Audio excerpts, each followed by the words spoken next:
not meant for regular consumption. It's just like they just burn through them. And I'm thinking, like, man, at one point, the wonder of having a computer and all the, like, let's put a dust cover over it and let's, it's like you almost had to sing it lullabies. You really were, everything was so protected about a laptop. And now it's just like, meh, the soundboard went bad. So I threw the whole thing out. Right. You got all your stuff on the cloud, right? Yeah. It's like, what's a computer? Don't need it. It's just floating out there in the ether.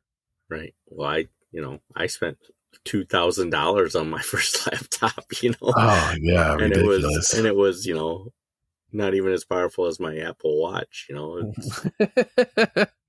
Yeah, there is an amazing amount of like technological advances. Now, obviously, we see our technological advances from our, lifespan. It's really been just computers. But you think about people who is like, I remember when airplanes, came into existence or whatever. And it's like, and the Automobile. change. Yeah, the horseless carriage took over. I remember when they lit up lamps with the guy going around with a lighter. And yes. Yeah, you can't help but think of like, now it's just like, well, I got rid of my old camera phone, this smartphone, because the camera on it wasn't enough megapixels and it didn't have the nighttime filter. 100 megapixels, and now I want a 450 megapixel. Yep. And it's like that's where advances kick in now. That's basically it. We're all kind of around this thing. I was joking with a colleague at work about how we'd have regular trips that everybody would wind up taking to Hong Kong to check factories or the Hong Kong Toy Fair or whatever. And at that time, with this particular guy, your flight would leave from LA to get over there. And it was a 15-hour flight. Well, this dude was prestigious in his smoking. I mean, it was like world record smoking amount. The guy, he looked like a tobacco leaf. He just smoked all the time. He was talking about like, yeah, it was murder on those flights because it's like no smoking, 15 straight hours, no escape. You couldn't like I'll just sneak out to the back and smoke in the back. It's like, no, you're stuck in an airplane. And he'd talk about like all the things he'd have to do to prep himself for it. And it's like going, dang, that'd be terrible to be so addicted to something. And then I got to thinking, if I put my phone down and walked away from it for 15 hours, could I do that? Would I get withdrawals? Would I be like, dang, I need to get that hit off of whether or not I got a text, or did I get did anybody recognize my post on a Facebook or whatever? And it's like, oh my gosh, it would be a world changer just to see. It's like, kind of joke about this person's addiction. It's like, yeah, we're all pretty well addicted now at this point to our. Let me get the checklist out. Yep. Curmudgeon old men talking technology. Yep. Got it. Check. check, and check.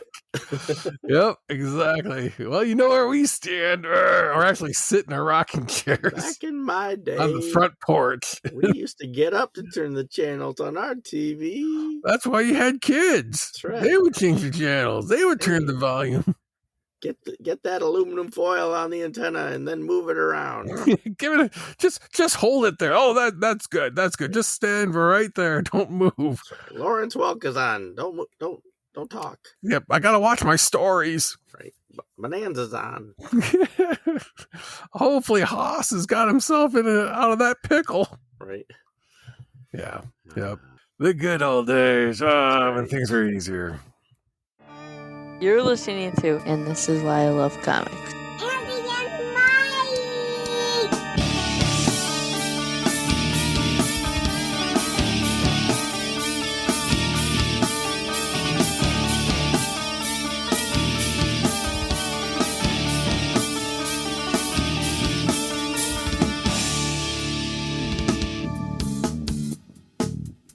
This is why I love comics. And welcome to another episode of And This Is Why I Love Comics. I'm Andy. And I'm Mike. And we are curmudgeon old men talking comic books. We Yeah. have some opinions, and sometimes we share them quite often. And, welcome to the podcast. If this is your first time, hi. This is kind of how we do it. It's the third season.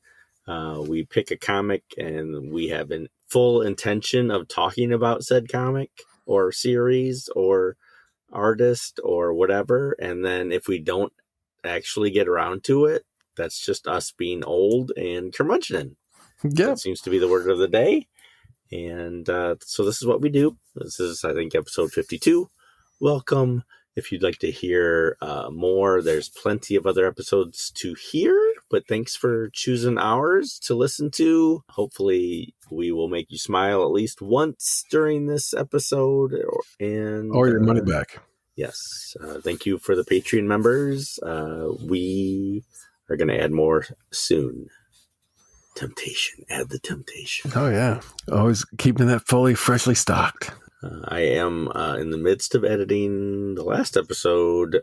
It's a good episode. It'll be good. Yeah. Yeah. It was good, but the subject matter was not necessarily the good. Yeah. Oh, you're talking about this episode? Oh, zinger! Huzzah! Opinions have already been slung. Yeah. So let's, how do we want to, I guess we have to at least make the attempt to announce what it is.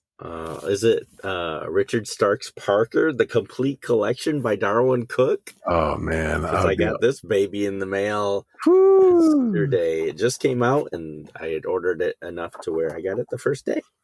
Brilliant. And it is massive. It was more expensive than I wanted, but it's worth every cent. I haven't read it yet. I paged through it, and it looks beautiful. I can't wait to read this. Like, this is suddenly on top of everything we are reading. It's just beautiful. I'm ready to talk about it, and I haven't read it yet. Yeah, I read all of those. I found them, as when they came out, the Darwin Cook, and yeah, I would be more than happy to discuss. I had gone through the novels that Richard Stark, Donald Westlake was the actual writer. He just uses the pseudonym of Richard Stark, which is a brilliant name.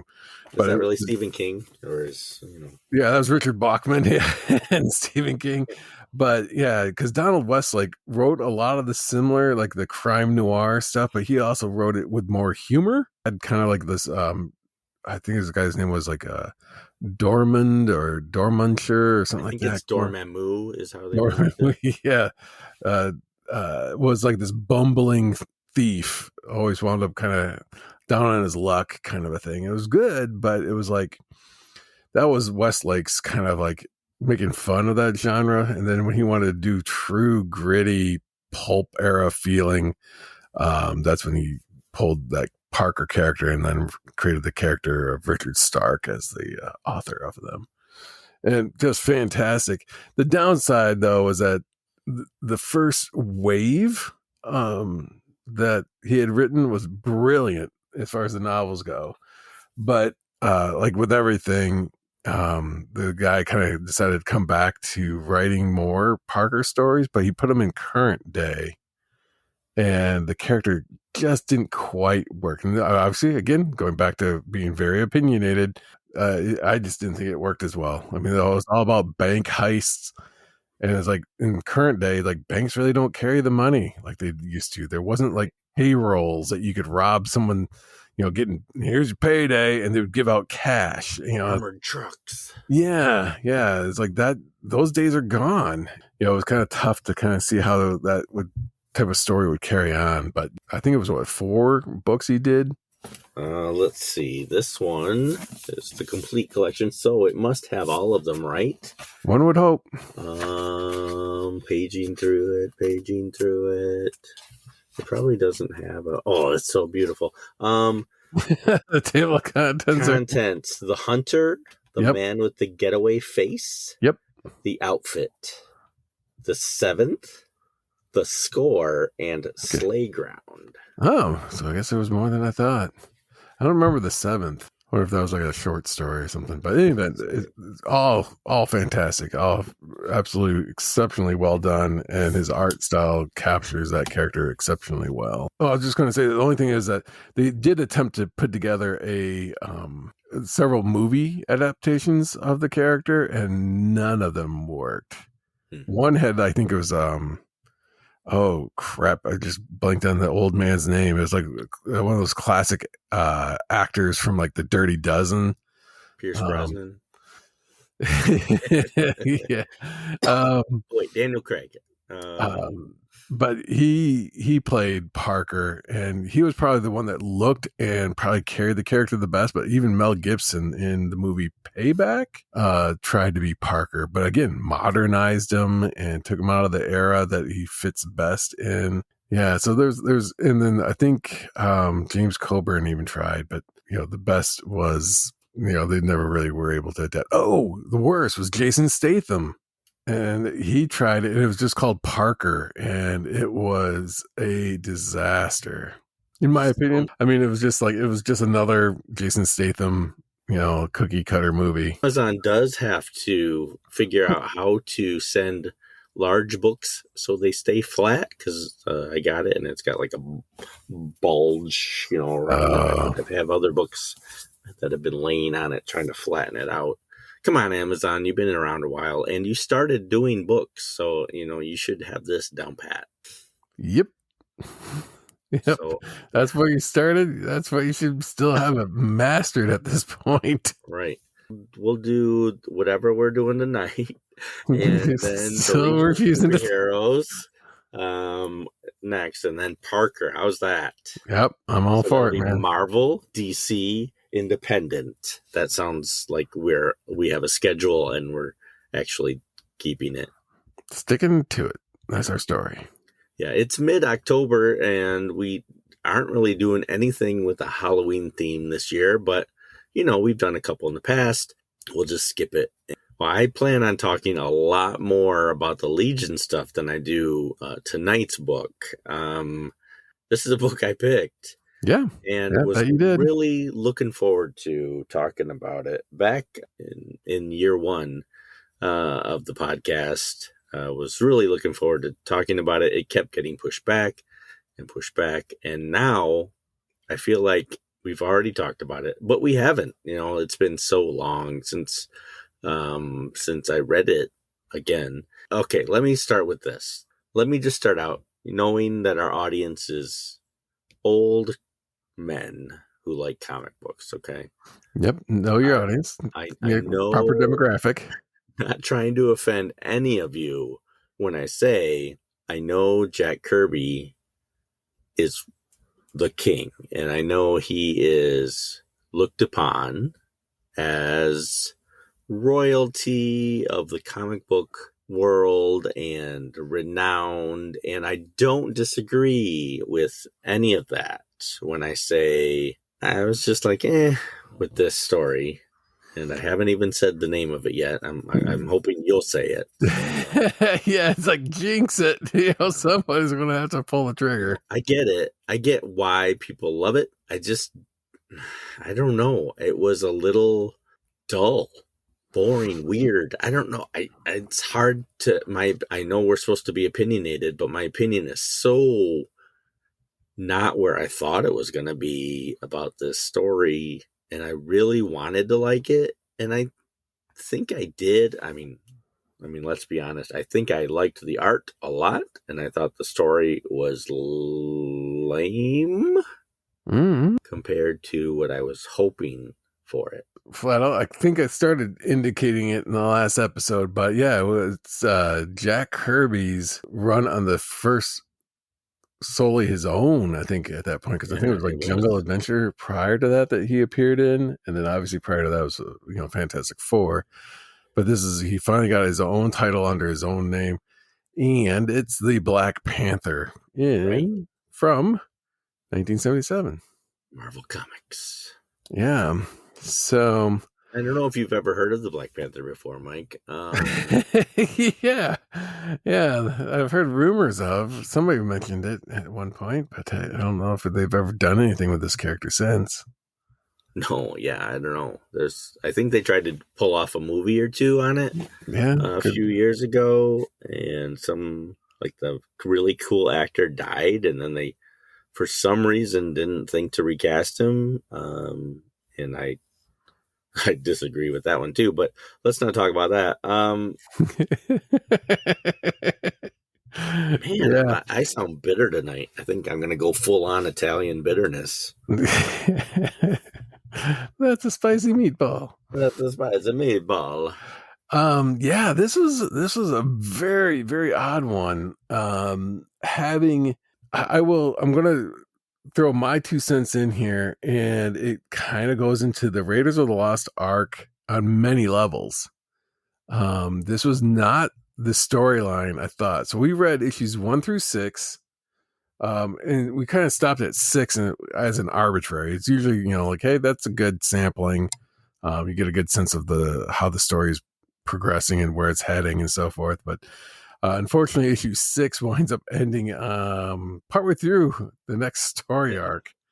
I didn't even notice. 2 issues into it is and it isn't. The first one is like the first 4 issues covers King Solomon's frog.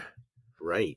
Again, like Raiders of the Lost Ark, point 1, it's a thing of mythic power, but this predates Raiders of the Lost Ark by quite a bit. 1977. King Solomon's frog doesn't he give powers to Shazam? Yeah. Yeah. Achilles gives them courage, and King Solomon's frog gives them an appetite for flies. And warts. Yeah. Yeah. And if you lick the underside of it, you get other kinds of powers. The King Solomon's frog in this case winds up being a time machine, which is really wackadoo. I was not anticipating that at all. And we're introduced to not only Black Panther, but we just start out running. He is hand in hand or side by side with a character called Mr. Little. I've never heard of that character. I don't know if that character exists in any continuity beyond this run that Kirby created. I don't know if Kirby was into this whole thing, but using little people as kind of punching bags. But if you go back to his run he had done on Sandman, he had Brute and Glob. Glob, I believe, was similar. There was just a lot of, he just kind of somewhat an annoying character. And the other, going back to the Raiders of the Lost Ark concept of not only is there an archaeological find, but there's in no way, shape, or form does the main character need to be there. Events carry on with or without him.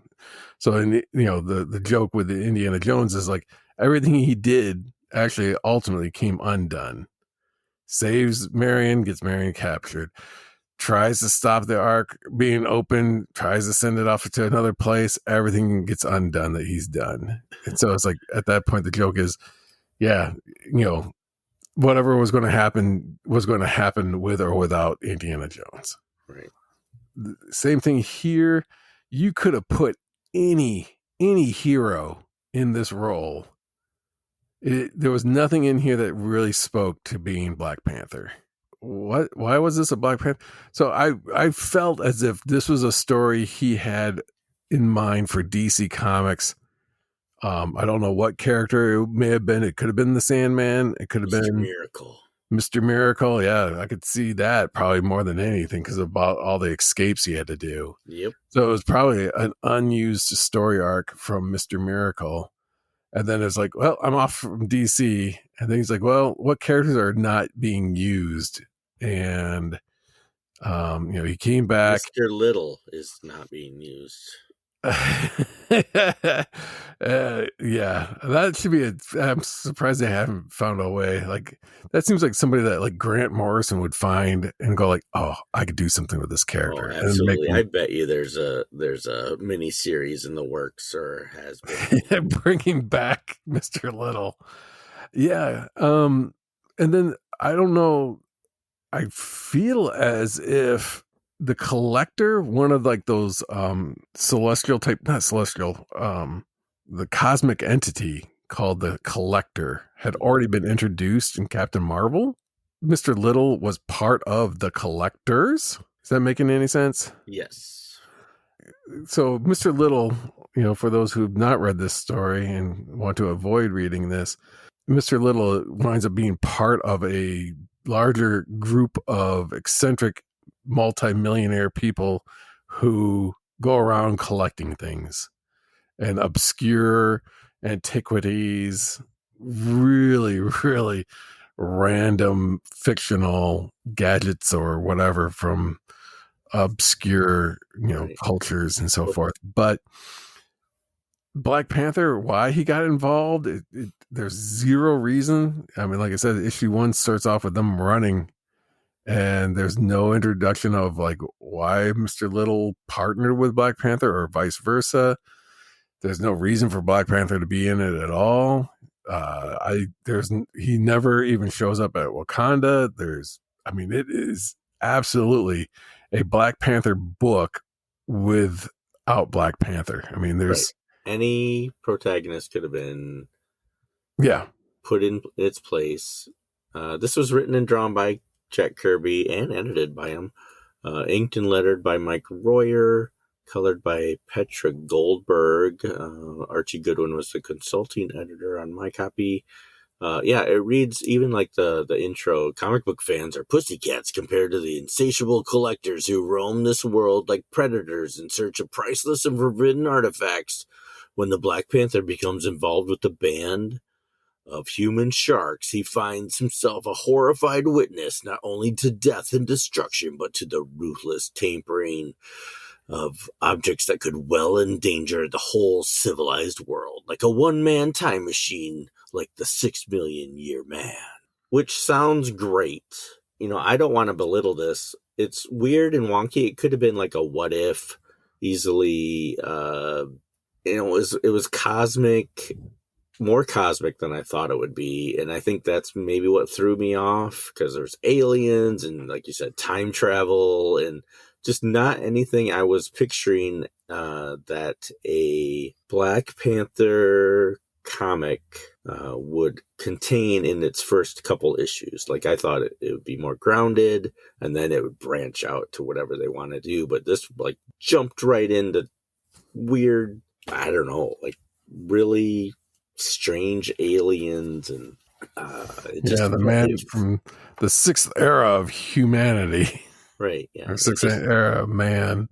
Fed into like New Gods kind of thing, and it just, you could tell he was just came from a cosmic background, where trying to shake it off there. Anything, it did not read like a current day Black Panther comic would read.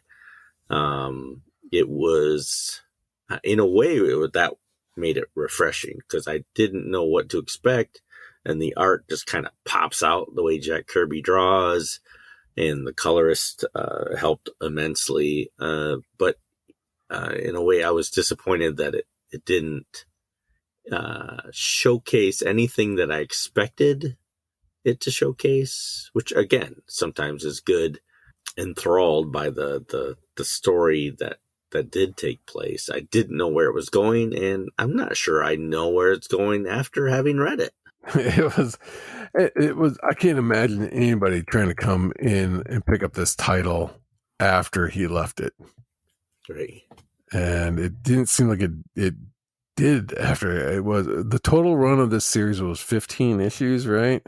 So from there, it was like, he just didn't. After that, it's like, okay, it lasted another 3 and done. Yeah. And it's we're reading it digitally, right? You did too. And, I got these all digitally, legally on Comixology. But when Chadwick Boseman died, Cosmicology gave away all their Black Panther books for that month or whatever like that. And like a Dutch person from Michigan, I went in and got every single issue I could of all the Free Comics, the word free triggered, instinct. And I went in and got pretty much every single thing that Comixology has. And I haven't read them all yet because it was probably 100 issues. But I made sure to get this series. Looking back on it, I liked it more than I admit, but it, like you said, and I think it captures it perfectly, it could have been any main character. You throw in anybody, Batman, and it would have made as much sense. Like, it had no ties to the character other than, eventually a little, but nothing. Still, you could throw in Captain America, you could throw in anything, and it would have made as much sense as having Black Panther in it. It wasn't good to see him drawing Black Panther. It wasn't good to see that character in action and so forth, but it didn't have his voice. It didn't have his connections. It didn't show his intellect as well as it could. I mean, there was a lot that was missing. Yeah. I will say there is something, having read these digitally, there is something about the newsprint. And talk about old curmudgeons. The colors are a little bit more, desaturated, but they're soaked into the paper a little bit more, so they're not so bombastic. They're not so in your face. Digitally, I mean, these are like somebody just melted a bunch of Skittles and put them on a page, and it's like, holy crap, that's a lot of color. It wasn't as strong when it was newsprint, because they understood that newsprint would have soaked up a lot of the ink, so those colors wouldn't have been as vibrant. And but then when they convert things to digital, you're looking right into direct light, and it's like, whoa, that is super bright colors. And so that kind of threw me off a little bit as well in reading this. It's like, I was fully anticipating it to be weird.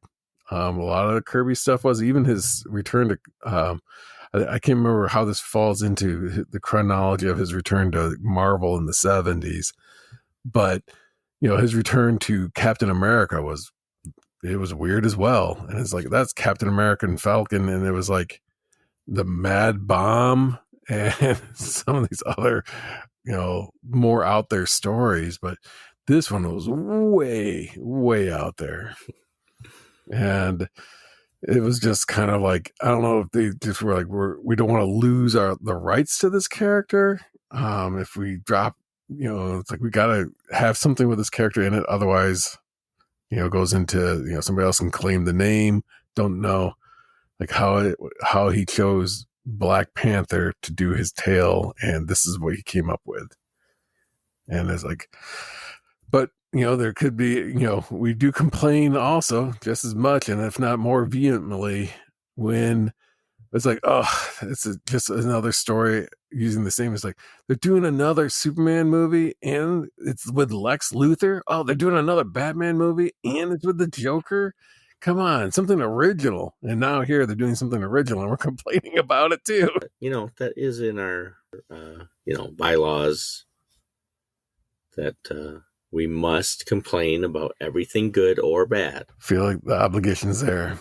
So the Princess Xanda gets introduced. Again, another character that I do not believe. I haven't looked in the Marvel database, to see if these characters have done anything else after this, or the whole group of collectors. Some of them, there's the British guy who's got no eyelids.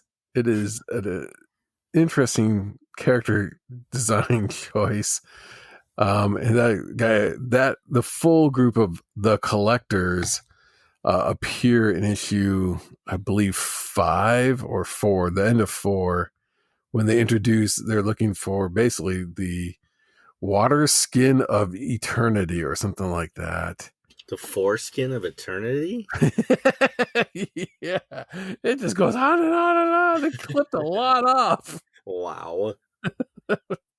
No, it was some ridiculous. I have to pull off the issues again, but again, another fictional type contrivance as to what he was going after. Like hundreds of years old samurai still walking around, showing that there is truly aspect. Yeah, it was the sacred water skin was a fountain of youth, and these samurais had lived for centuries because they continued to be moisturized with this water. They would take it as nourishment and kept them alive.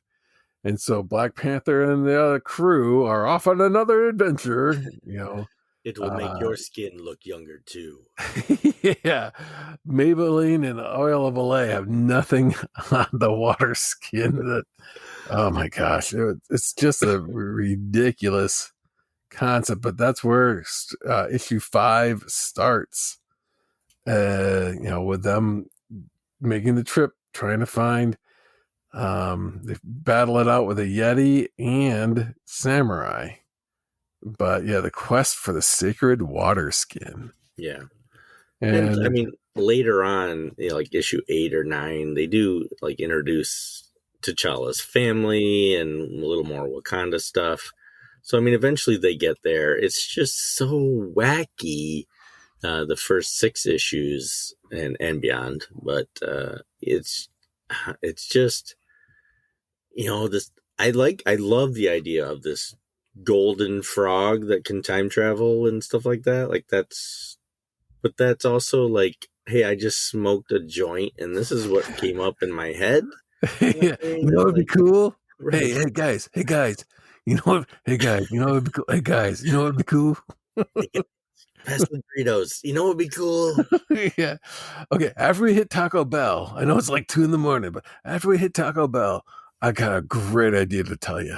Odd storyline, and it's carried over. So not only does he have to get King Solomon's frog, but it turns out there's not one, but 2 frogs. Yeah. One frog pulls from the future into the present, and the other one pushes things from the present to the future. So when the man from the 6th era of humanity appears, Hatch 22, with amazing brain powers that could destroy, planet-sized aliens, and he gets sucker punched. That's just like his soft spot is his exposed brain. Yeah, duh. It's like, yeah, no kidding. Too. It's just like, yeah, I think that's a pretty obvious target. Right. Biggest threat is him waking up, because every time he's about to wake up, they knock him out again by some means. And that's like the main threat. And they do wind up, they find the twin frog after they kind of go back to King Solomon's mines, found his treasure trove, and found the other frog in order to send the man from the future back to the future and save everything. But then they just move right on to the next story, and it's like, well, that was it for that. Here Kirby introduced a whole concept of what the world of the future was going to be like. It's in Marvel's continuity. That's a timeline. I mean, they bring other characters. Isn't Bishop technically from a future? Yep. Isn't Cable from the future? Every and other then character. Rachel Summers. Yep. A lot of mutants apparently come from the future, but it's like, let's bring this character back. And then it's like, and a deep dive. And it's like, holy crap, somebody pulled Hatch 22, back again. And it's like, oh man, decimating the entire Marvel universe. Yeah, this was such an odd story. But at the same point, you think about Jack Kirby's return to Marvel and what he was able to produce. Obviously, his return to Captain America was a great run, very long run. Very odd stories throughout that as well. But he brings back with him Machine Man that he introduced in the 2001 comic book. He brings out Devil Dinosaur, and it's like, well, that's an interesting one. Moon Boy and Devil Dinosaur. And then the Eternals, which is again another New Gods, but for the Marvel universe, and which is interesting because the New Gods really didn't fit in the DC universe, and they kind of shoehorned them in.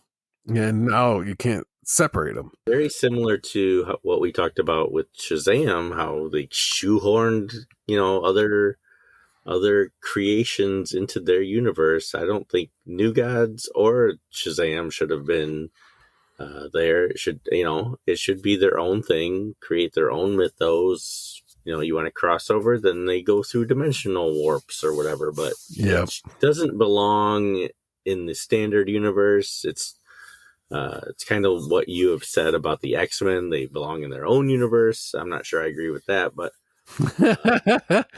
Well, yeah. in a way I see it, and certainly the Eternals and the New Gods and the Shazam family, they almost require their own time, their own space, to let them breathe and be unique on their own.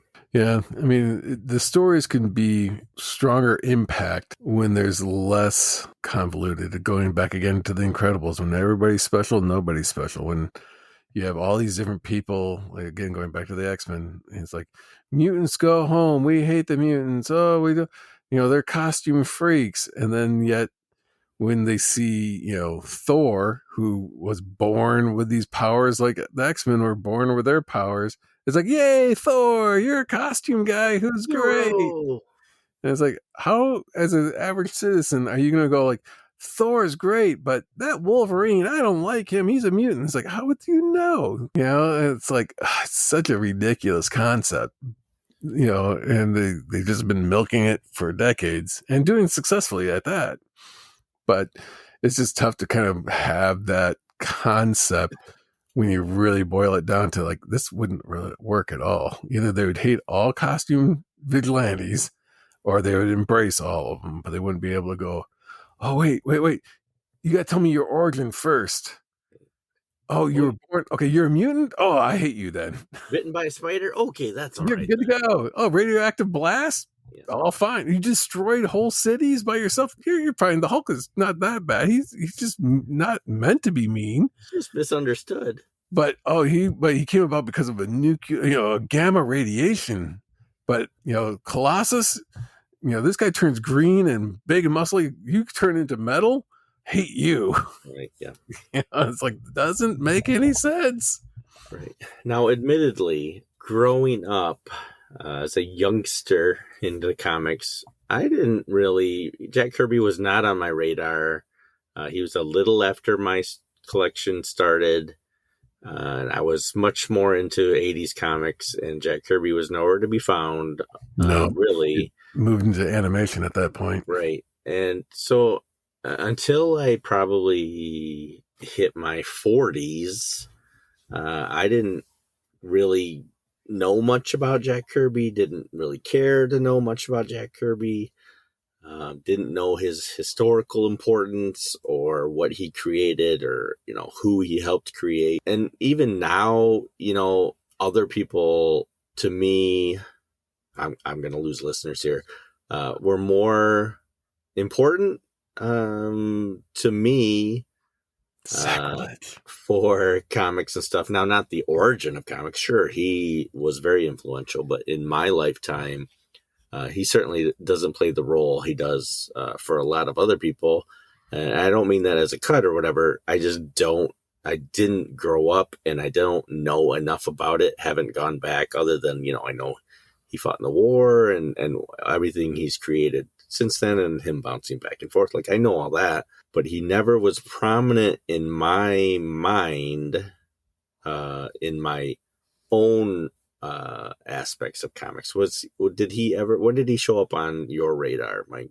Yeah, so you're basically saying he's kind of like Henry Ford to the modern car. Yeah, he's like a Dukakis.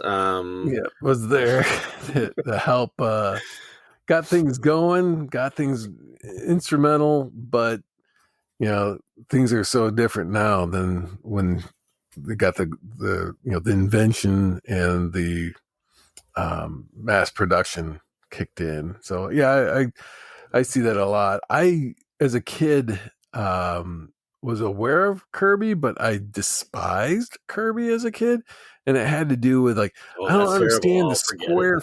What's that? Oh, forget it then. You despised him. I can't hear that. I just gained back the listeners that you just Yeah, they're lost. now siding with you. This is like a Dateline episode where they keep ping ponging you. He's guilty. He's not guilty. He's guilty. Oh, he's not guilty. And they just, and then like you've been watching this thing for 40 minutes. The same thing here is like I just didn't like his anatomy. I mean, I grew up with like Gil Kane, idolizing Gil Kane, who just was a masterwork in anatomy. And, his characters were, long, lean, where Kirby's were always blocky and out of proportion.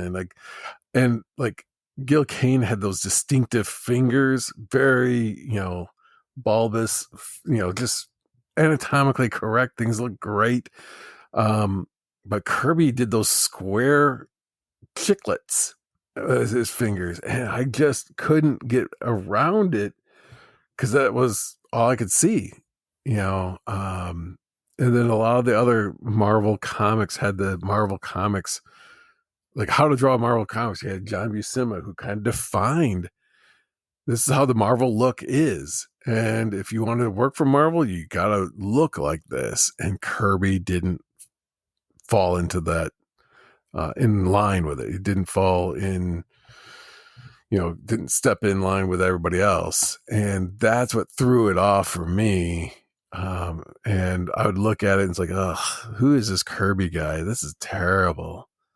Obviously, then things kicked in later where it's like, oh, wait, this guy, I mean, the experimental stuff he had done where he was like putting actual like photos and into his artwork to help add this cosmic feel, his creativeness, his invention and all that. But again, like you said, later in life, you come back to a stronger appreciation and a stronger understanding. And it took a long time to kind of bring it around. And like I said, I own his run on Captain America. I've got, his 2001 run. I'm looking to get the Devil Dinosaur. So there's going back through and picking it up now. But at the time, it was like, oh, this is garbage because it just wasn't in keeping with what I knew. And obviously, his run on, I did get his Commandy that he was doing. I have some of I that too. will also say one other thing, and this has nothing to do with Kirby's creations or anything, but an association was built. We all got massively sick I don't know what triggered it or what happened, but I just remember reading Sandman #1 while violently ill. And just the smell of that newsprint in the comic, the look of the art. Diarrhea. Yeah, it was all just too much to take in because he was doing they were grotesque looking characters. And, even the kid was getting abused, that Sandman was trying to rescue, and the kid had this yo-yo as his weapon, and it was just the artwork, everything. And it's just, I always associate being ill and having ill feelings with the Sandman comic. And then that also deterred me from having any interest in Jack Kirby. I cannot look at Sandman #1 without almost feeling like I'm going to throw up. Yeah. To this day, I still can't. Yeah. And really, I mean, in February of 2018, DC came out with a 100-year anniversary for Jack Kirby, and had a bunch of people create stories based on, his characters that he created and stuff. And I happened to pick that up, but I haven't read it yet. And I think if I dive into more Jack Kirby, I will learn to love even this Black Panther stuff. I think I will learn to love it more and appreciate it more. But I admit to the listeners here and to you that my Jack Kirby-ness is very limited at the moment. I know other creators a whole lot more than him. And again, I'm not trying to de-emphasize his place in the comic book hierarchy. Yeah, I know he's important, I know all he did, and I appreciate what I do know. It's just I've been blindsided by previous early opinions when I was a youngster and all that stuff.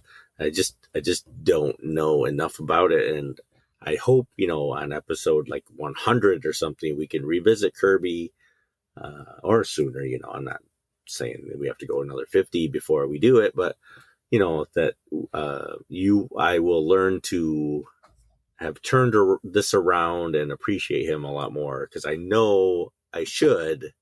I'm just not there yet. Yeah, and it's an acquired. You kind of have to be in the right headspace. Got to be in the right mindset, because like reading OMAC is a far different experience than reading his 2001. And when you say stuff like that, like you say OMAC, you say Commandy and stuff, and I have collections of all that. Like I have that stuff, and I have New Gods, and I've always loved the New Gods, except for, even Cosmic Odyssey, I liked some of it. Mm-hmm.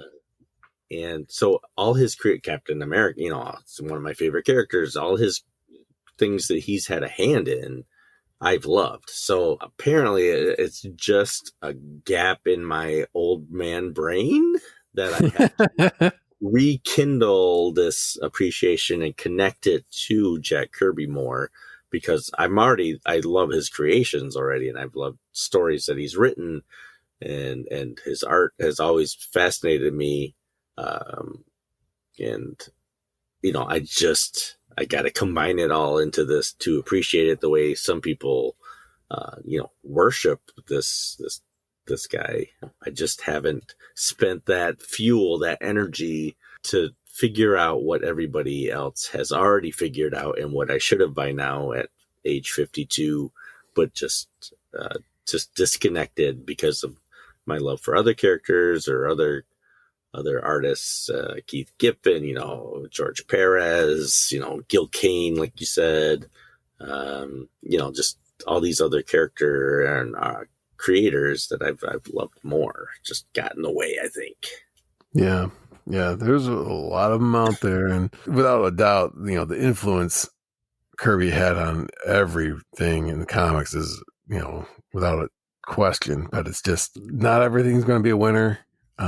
His Eternals is a great mythos, but it could not exist in the Marvel universe. His New Gods, they were able to get it to fit, but it shouldn't. It was just kind of like he wanted to tell a story, and he was going to do it with whoever was going to be willing to publish it. But they're beholden to put it in whatever universe that's publishing it. It would be great if he had created the Eternals for, let's say, like Image Comics, where there is no crossover, or then it'd be a lot more the freedom that it comes with not being tied to a shared universe. The Eternals would have fit perfectly in that setting. They came up with their own history as a result, but Kirby's creations, he brought in like the Celestials in there. I believe that came about due to the Eternals, and these other, pivotal concepts that the Marvel Universe has continued to, build upon.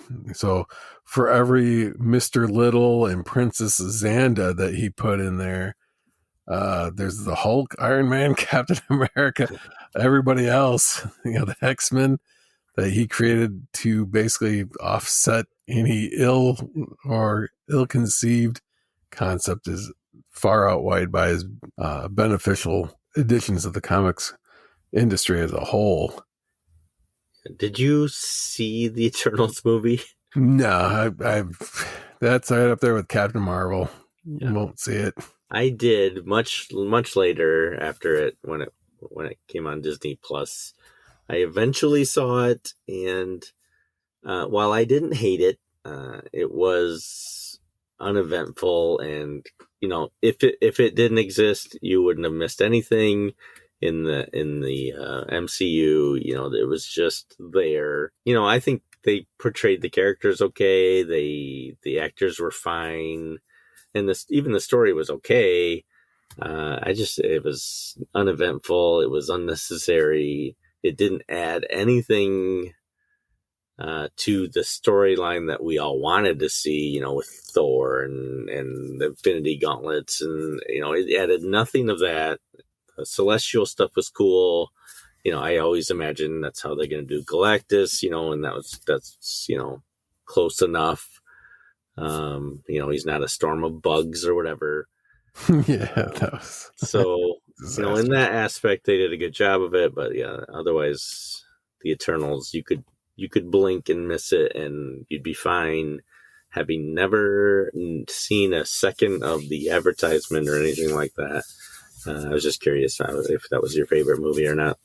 It just didn't look like there was any connection, and it's like they lost the concept of what made the Avengers work, was that they built up these characters, and there was no hint of these characters in any movie prior, and then to have them just show up all at once. Right. Yeah, it would have been great if, you know, one of the characters who you didn't even, you know, say, you didn't even have to say they're an Eternal, but, you know, just a powered character that eventually, you know, this is my background and origin.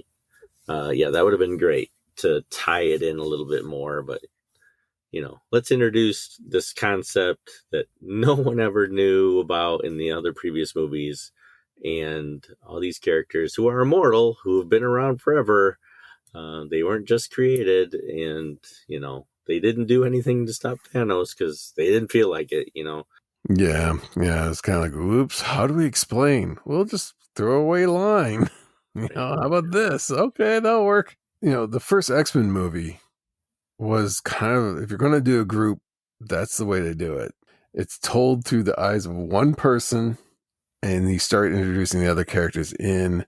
I don't know if that's how they did it in this one, but it at least gave you a sense of, okay, I'm going to follow. I think in the X-Men movie, it was like Rogue. You saw her making a run for it. Then she meets up with Wolverine. Then Wolverine meets with some other ones. And then, yeah, so they wound up goes all the way back to Tolkien's introduction of the dwarves. You know, it's like, here's a couple at a time, not all 13 at once. Just here's 2 more, here's 3 more. You know, it just makes it more palatable. But Biffer, Boffer, Bomber, let's see, Balin, Feely, Keely, Neely, and George. Tell George to wait. So it's tough to, you know, go back through what Kirby did in the 70s and discount any of it, because every bit was complete radical departure from everything else he was putting out there. The Eternals, nothing like Devil Dinosaur, which was nothing like his Captain America, which was nothing like his Black Panther, which was nothing like his 2001 Space Odyssey, nothing like, you know, and you could just see it, you know, he just kept kicking stuff out, and it was such a random departure. My son and I were talking about how the Far Side, you know, just showed you the brilliance of Gary Larson, because each comic, he didn't build off the joke from the previous one, or he had a set of returning characters that you became familiar with. Every one was a complete standalone entity. And the next, so you might be talking about, you know, some anthropomorphized, you know, wolf talking to a sheep. The next one, it's, you know, looking at amoebas under a microscope. The next one, it's Santa Claus. And the next, you know, so it's just, he's all over the place. And this is very much in that same vein of just how much creativity Kirby had. And it was just unparalleled. His just brand new, fresh concepts. Were they all winners? No.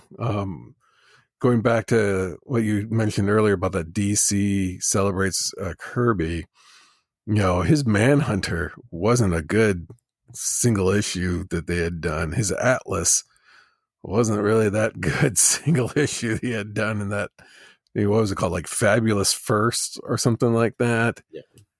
enjoyed his Commandy, which was again very different than OMAC, and even his Fourth World stuff, where it was like Forever People, not quite the same at all as his Mr. Miracle or his New Gods.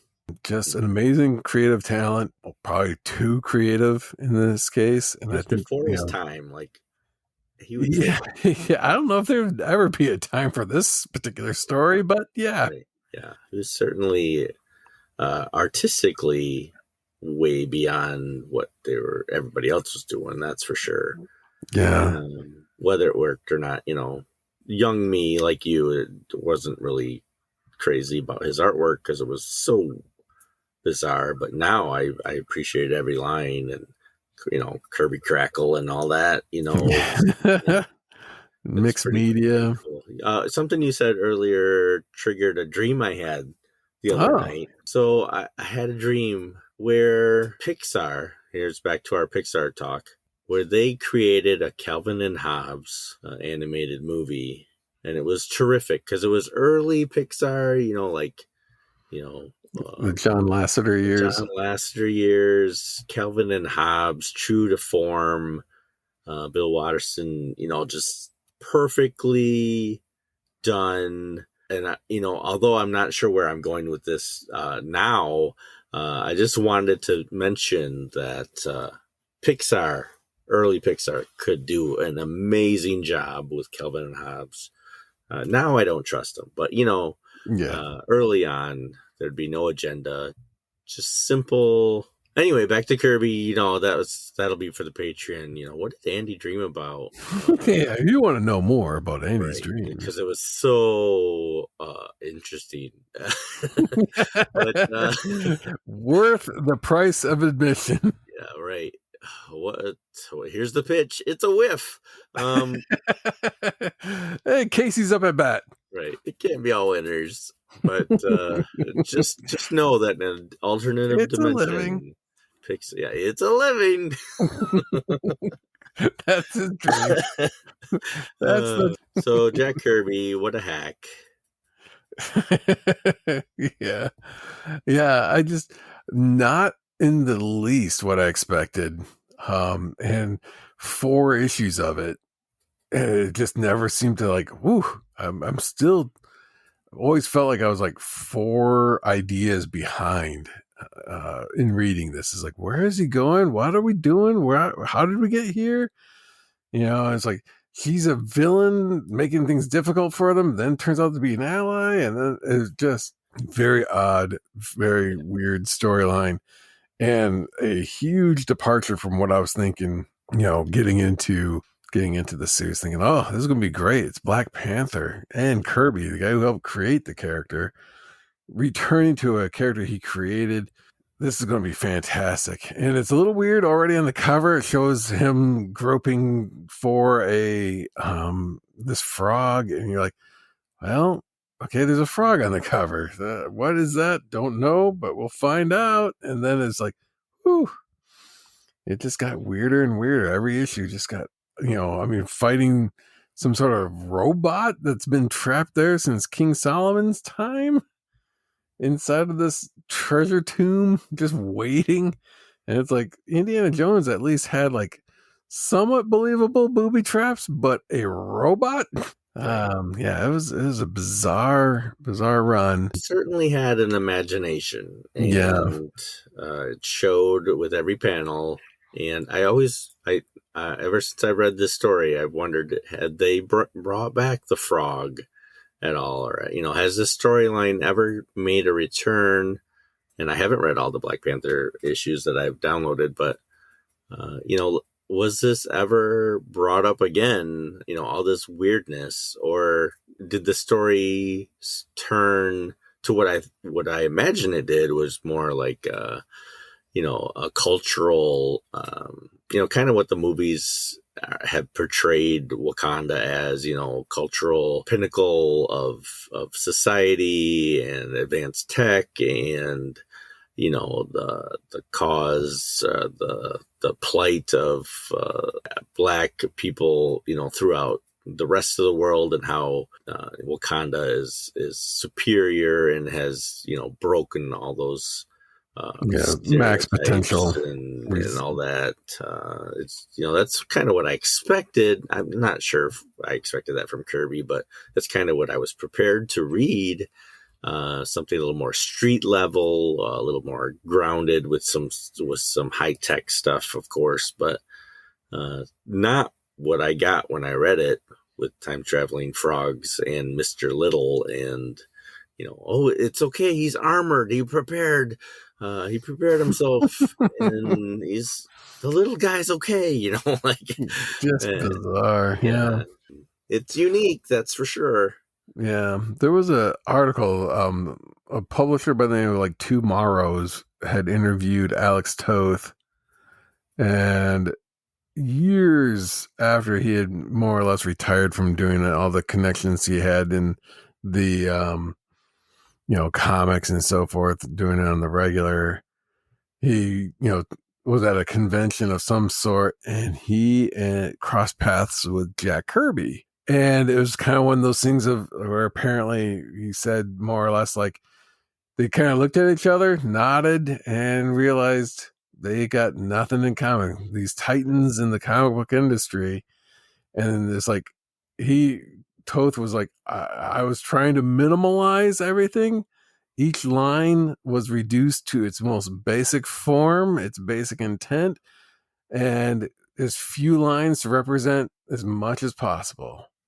Whereas Kirby had taken his career and went the exact opposite direction, lines, where it was like 1,000,000 lines for every, like I'm going to fill the background with lines and circles and shapes and shadows and lights. And it was like, yeah, nothing in common. And it was interesting. It's like, you might be in the same industry, doing the same thing for the same amount of time, having the same, influences and so forth, but having two completely different trajectories as far as like where you're taking the medium, where you're trying to push. Both influenced a lot of artists, I'm sure. Even, just talking about Keith Giffen, even his later art style was very Kirby-ish, was very... he kind of morphed into thicker lines and action and Kirby Crackle and like shadows, just darkness and shadows, and certainly influenced later on in his art by Jack Kirby. And I'm sure there's 1,000 artists that would say the same, Toth or Kirby, just how much they influenced. Did you ever read a comic called Jersey Gods? That sounds familiar. I don't think I've read it though. The reason why I'm bringing it up is that there was something about like the art was similar or akin to Kirby art. And then Cable, I don't know if it's the same artist that was doing the Cable stuff as well, but post Liefeld, right?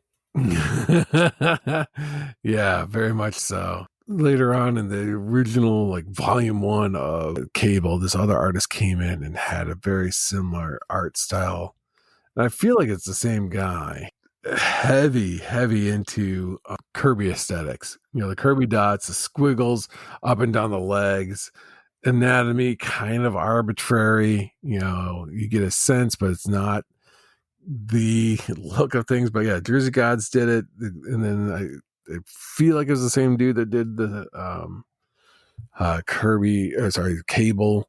Obviously Eric Larson has a lot of Kirby influence in his art. Yeah, so like you said, the influence is clearly there, and it will always be there. The storytelling, the explosions, the dynamics. When you look at a Kurt Swan page, and then you put that next to a Jack Kirby page, night and day difference. Kurt Swan's kind of got more of a bland softness. Kirby, every page is exploding. Right. Yeah. A friend of mine from college worked on a video game, and called Freedom Force. I don't know if you remember that at all. I played that thing to death. That was amazing. Yeah. So my friend Rob Waters. Okay. He was the illustrator on Freedom Force and had Yes, a love that game. very strong Kirby influence on that as well. Yes, that was even Freedom Force 2 I played for a little bit, and I wish they would make it so I could play it again, but the computers have surpassed that stuff. Yeah, overall recommendation? Coming into this podcast, I wouldn't have recommended it, but after talking to you, Mike, about it, and looking again at the wonderful art and story, I would recommend it to anybody who is over the age of 40.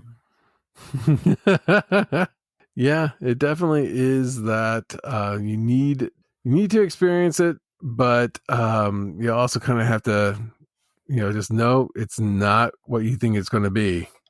It's, Kirby just deciding to go as creative as he could and being as different as he could. And I think there's a part of it where it's like he decided to carve out a section of the Marvel universe that he could only play in. And that's what he did for Black Panther in this particular run. Yep. So if you have an opinion on Jack Kirby and his work, especially on his Black Panther, let us know. Tell us where Andy is wrong. That's fine with me. I would love to hear from you. Our webpage is at and this is why I love comics podcast.buzzsprout.com. We are on the email at and this is why I love comics @gmail.com. On the X, formerly Twitter, at and this is why I L1. Check us out on the Facebook and this is why I love comics podcast. Support the show. We have a buzzsprout.com support button, or you can become a Patreon member and get the exclusive behind-the-scenes conversations about interns and children, calling people names, and we talk about The Last Starfighter, and let's see, what else do we talk about?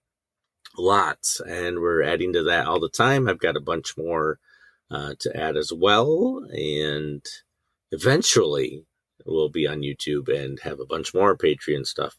But we're taking our time because Andy doesn't have, I don't know why I'm suddenly talking to myself in the third person, but yeah. Andy doesn't like the YouTube at all. Yeah. Andy doesn't like the schedule. You know what happens when Andy doesn't like a thing? That's right. But eventually we'll get all that exclusive content out. Thanks for everybody who supported us so far, and we hope if you're a new listener, you'll go back and listen to some more and let us know what you like about it. We'd love to hear from more listeners. Thanks to friends of the show, producer Tony, co-hosts Matt 2.0, Kevin, Jamie, and Matt 10.0, and of course thanks to Thunder Chicken for all the music they let us use.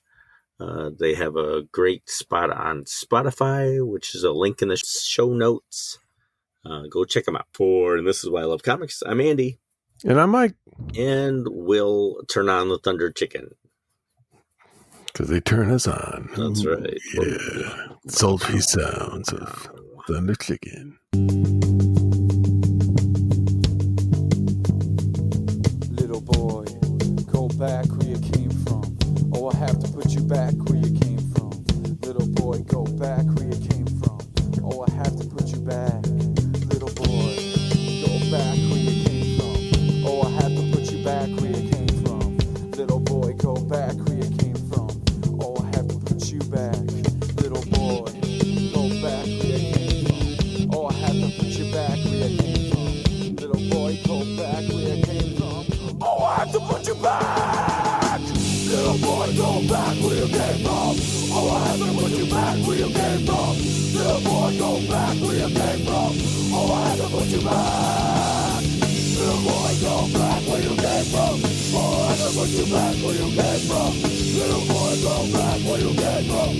Oh, I have to put you back. You think this is okay now, Joe? You think you can talk your shit? You think we're backing down from this hole? You think we're running away from this hole? Whiz. Uh-oh, what am I going to do now? This question.